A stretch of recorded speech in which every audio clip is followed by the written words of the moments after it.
Olá, eu me chamo Breno Gabriel dos Santos, sou estudante de Letras pela Universidade Estadual de Maringá e vou apresentar o trabalho intitulado No Jogo das Emoções, entre o Verbal e a Imagem, em coautoria com Matheus Henrique da Silva, estudante do curso de Ciências Sociais pela mesma universidade. O trabalho tem como objetivo analisar a construção de sentidos no pelo texto, outro jeito de usar a boca, de Rupi Kaur, com base nos efeitos produzidos da imbricação verbal e visual, ou seja, no texto e na imagem, bem como a partir das estratégias de referenciação construídas no texto. Tomamos como base teórica principal as concepções de Kleiman, Koch e Elias, e o presente trabalho trouxe uma reflexão buscando ampliar, dentro do escopo da linguística do texto, sobre o modo como se dão os efeitos de sentido produzidos entre os textos verbais e não verbais presentes na obra supracitada, outro jeito de usar a boca. A obra chamou-nos a atenção justamente pelo fato de que se constitui na relação verbal-visual, ou seja, os poemas materializados em cada página relacionam-se a uma ilustração que fora produzida pela própria autora Rupi Kaur. Em virtude disso, foi preciso pensar como se dá a atividade discursiva da referenciação além do texto verbal, tomando-se por base uma figura de leitor ativo que reconstrói e constrói os sentidos também a partir de inferências e ativação de conhecimentos nas relações com a imagem. Além disso, foi preciso trazer à baila, neste trabalho, uma reflexão sobre o conceito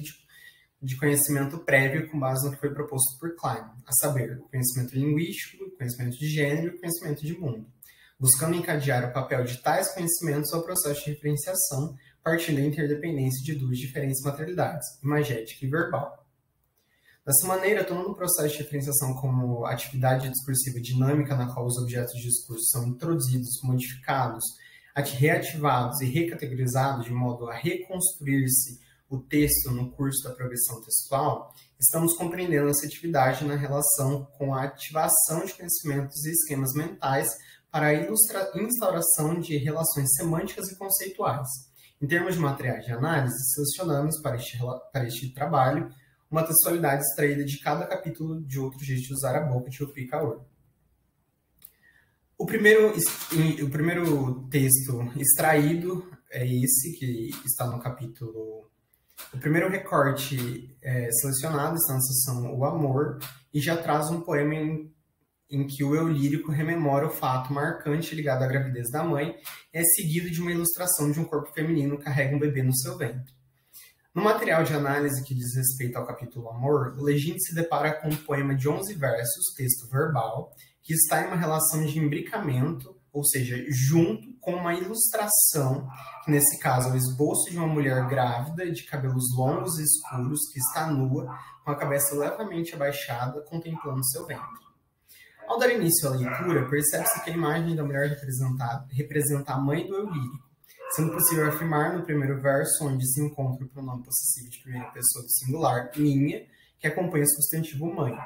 Já que, no que se refere ao processo de referenciação, este se constrói a partir das anáforas associativas que, por sua vez, têm as suas ativações através de outra palavra ou referente introduzido no texto, assim funcionando como um tipo de relação semântica discursiva, ou âncora textual, já que está sempre ancorado em um referente maior e ou já exposto no texto. Dessa maneira, a expressão nominal introduzida no texto minha mãe está em uma relação de sentido com a expressão nominal definidora grávida do segundo filho. Nesse sentido, podemos notar que a anáfora associativa produz uma relação de contiguidade entre minha mãe, mulher, corpo de uma mulher,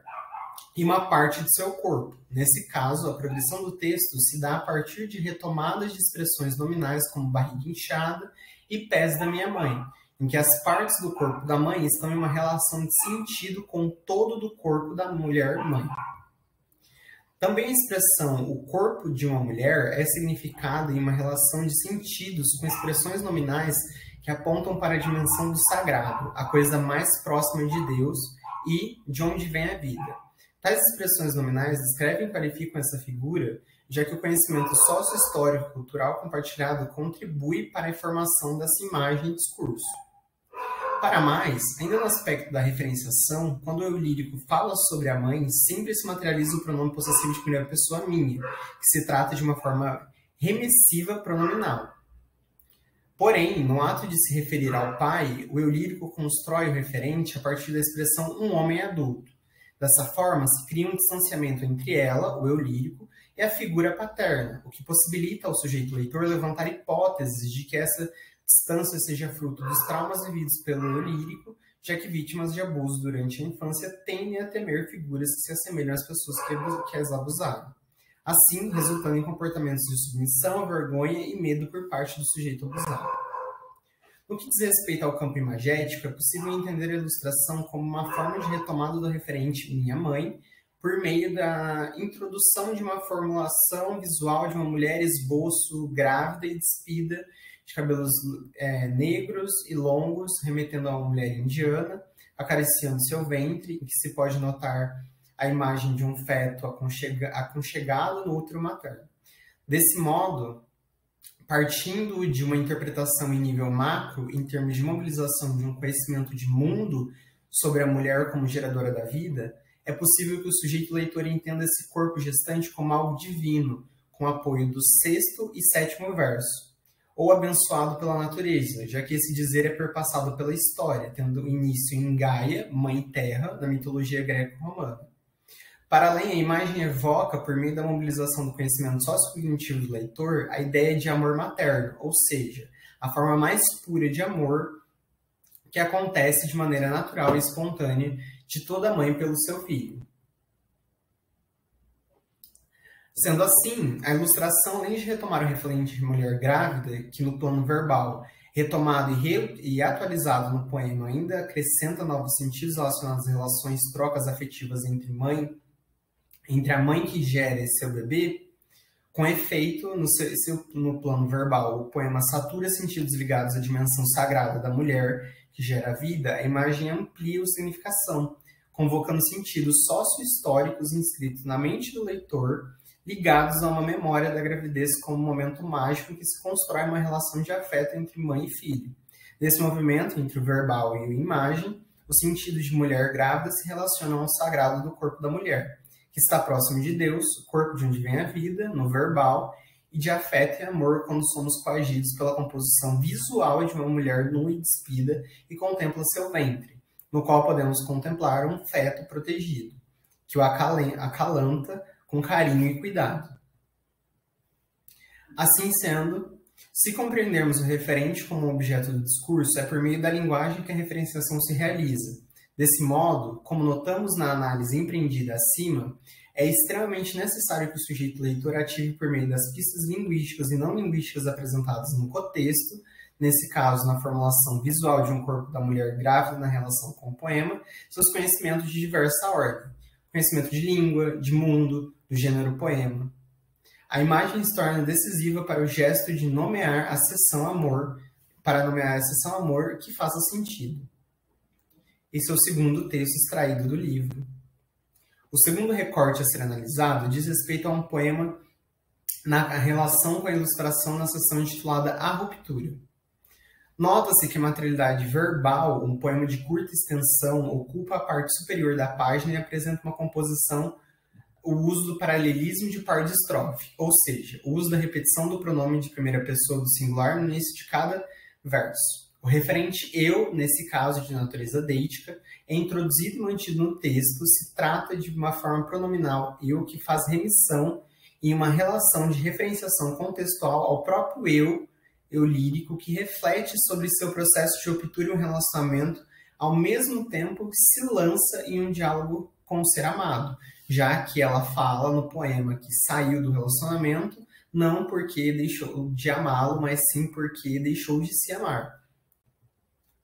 O eu lírico estabelece esse diálogo com si mesmo e com o ser amado, buscando explicar o porquê de ter saído da relação. Contudo, o leitor precisa mobilizar seu conhecimento de mundo sobre relacionamentos afetivos para que possa entender que, com base nos elementos linguísticos, ela foi embora não por ter deixado de amar a pessoa desejada, mas sim por estar vivenciando uma relação abusiva. Ou seja, ao ler eu fui embora porque enquanto mais eu ficava, menos eu me amava, é preciso que o leitor entenda que essa reação de partir acontece como resposta ao medo, solidão, apagamento, isolamento e inferioridade causados pelo abuso psicológico sofrido da relação por parte do eu lírico. Já no campo da imagem, é possível perceber uma estreita relação do desejo com o título do capítulo, a ruptura. Com efeito, a composição visual de uma mulher de cabeça baixa, com braços cruzados entre as pernas, convoca sentidos sócio-históricos ligados a uma representação da ruptura de uma situação limite, como momento de dor, de desconstrução, de crise, que no caso do texto verbal, estão relacionados ao esforço de deixar um relacionamento, mesmo amando o outro, mas deixando de se amar. E no caso da imagem, já se ligam à representação da dor física que dilacera, o que está materializado no choro desesperado, bem como no gesto de se recolher no choro. Nesse caso, o capítulo Ruptura, ao colocar o poema e a imagem de um corpo feminino que chora em imbricamento junto com a imagem e o corpo feminino, satura sentidos nos quais a dor se dá também no físico, no corpo que se fecha, no rosto que se encobre, de modo que a imagem reitera um esquema mental de dor e sofrimento corporal biológico que precisa ser acionado pelo sujeito leitor. Já no plano do poema, o que se nota é a contradição do relacionamento abusivo, em que o sujeito que ama e sofre precisa romper por não ter deixado de amar o parceiro, mas justamente por ter deixado de amar a si mesma. Notamos que o leitor consegue compreender na imbricação verbal e visual como ruptura diz respeito a um esforço empreendido e comumente na superação de rompimentos ou na luta de sair de um relacionamento amoroso e também de quebrar o ciclo das relações abusivas ou tóxicas. Buscamos, então, nas considerações finais, neste trabalho trazer algumas reflexões sobre a relação entre os processos de referenciação e inferenciação, com base em conhecimentos trazidos pelo leitor, levando em conta que os objetos do discurso são construídos e reconstruídos por meio de uma relação muito dinâmica entre elementos verbais e visuais. Em meio a um ativo processo de construção de sentidos no texto, é extremamente necessário que o leitor acione, por meio das pistas linguísticas e não linguísticas apresentadas no texto e no cotexto, seus conhecimentos de diversas ordens, mundo, língua, gênero e contexto, e tenha competência de estabelecer convergências entre os referentes textuais e imagéticos. Sendo assim, acreditamos que os mesmos mecanismos de instauração, retomada e recategorização de objetos de discurso funcionam tanto na dimensão verbal quanto na visual e precisam ser analisados de forma interdependente, ou seja, precisam ser analisados juntos. Dessa maneira, o verbal e o imagético se constroem imbricados, juntos, atuando na construção do referente. Aqui estão as referências. Obrigado pela atenção.